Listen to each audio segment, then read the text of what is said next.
ఈ సందర్భంలో సీతా కళ్యాణ ఘట్టాన్ని మీ మాటల్లో వర్ణిస్తారా? ఇప్పుడు పాడినటువంటి పాట డాక్టర్ సి నారాయణ రెడ్డి గారు రచించినది. ఒక చలనచిత్రం కోసం రాశారు. ఇందులో సీతా కళ్యాణ వైభవం అన్న మాట మాత్రమే త్యాగరాజ స్వామి వారిది. అంతకుముందు రామచంద్రుడితడు అన్నమాచార్యుల వారి రచన.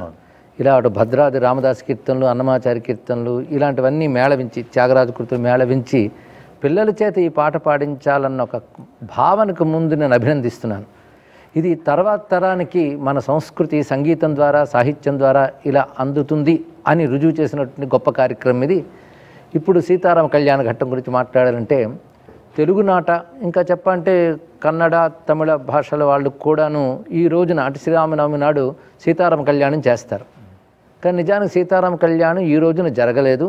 అది జరిగినది ఉత్తర ఫల్గుని నక్షత్రంలో అని వాల్మీకి తెలియజేశారు. దాన్ని బట్టి ఫాల్గుణ పూర్ణిమను కొందరు వైశాఖ మాసాలు అంటారు. మొత్తానికి శ్రీరామ నవమి నాడు శ్రీరామ కళ్యాణం జరగలేదు. కానీ నవమి పూజలో భాగంగా మనం ఉత్సవం చేసుకోవడం చాలా సంతోషమే. ముఖ్యంగా భద్రగిరి యందు రామోత్సవాలు ఇవాళ పూర్ణం చేస్తూ శాంతి కళ్యాణంగా సీతారాముల కళ్యాణ వైభవం చేస్తూ ఉంటారు. రామనవమి అనగానే తెలుగు వారందరికీ ఆ కళ్యాణ ఘట్టం స్ఫురిస్తుంది.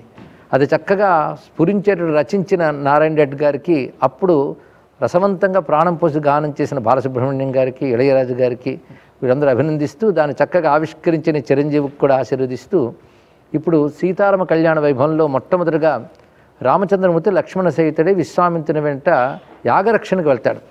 యాగరక్షణ కార్యక్రమం పూర్తయిన తర్వాత ఏం చేయాలని అడుగుతాడు రామచంద్రమూర్తి. తర్వాత కర్తవ్యం ఏమిటి అంటే, నేను మిథిలా నగరానికి యజ్ఞానికి వెళుతున్నాను, నువ్వు రా అని చెప్పడంతో విశ్వామిత్రుని వెనువెంట మహర్షులతో కలిసి రామలక్ష్మణులు వెళతారు.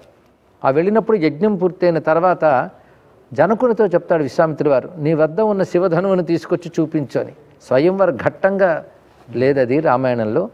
ఎందుకంటే ఇదివరకు చాలామంది ధనుసుని ఎక్కుపెట్టే ప్రయత్నం చేశారు, విఫులయ్యారు అనే విషయాన్ని జనకుడు చెప్తే, ఇప్పుడు మా రామచంద్రమూర్తికి దాన్ని చూపించు అనగానే అప్పుడు ఆ ధనువుని భటుల చేత తీసుకొచ్చేలా చేస్తాడు జనక మహీపతి. అప్పుడు రామచంద్రమూర్తి ఎవరూ తాకలేని, ఎక్కుపెట్టలేని, పట్టి నిలపలేని ధనువుని అవలీలగా ఎక్కుపెట్టి దాన్ని ధనుర్భంగం చేస్తాడు రామచంద్రమూర్తి. అది అద్భుతమైనటువంటి పరాక్రమాన్ని చూపించాడు. అదేవిధంగా తన దివ్యత్వాన్ని కూడా ప్రకటించాడు. ఇక్కడ ఒక రహస్యం ఉన్నది. జనక మహీపతి కన్న కూతురుగా సీతమ్మ, అది అయోనిజగా ఆయనకు దొరికింది యజ్ఞభూమి యందు. కన్న కూతురు మాత్రం ఊర్మిళ. కానీ ఆమెకి స్వయంవర నియమం పెట్టలేదు.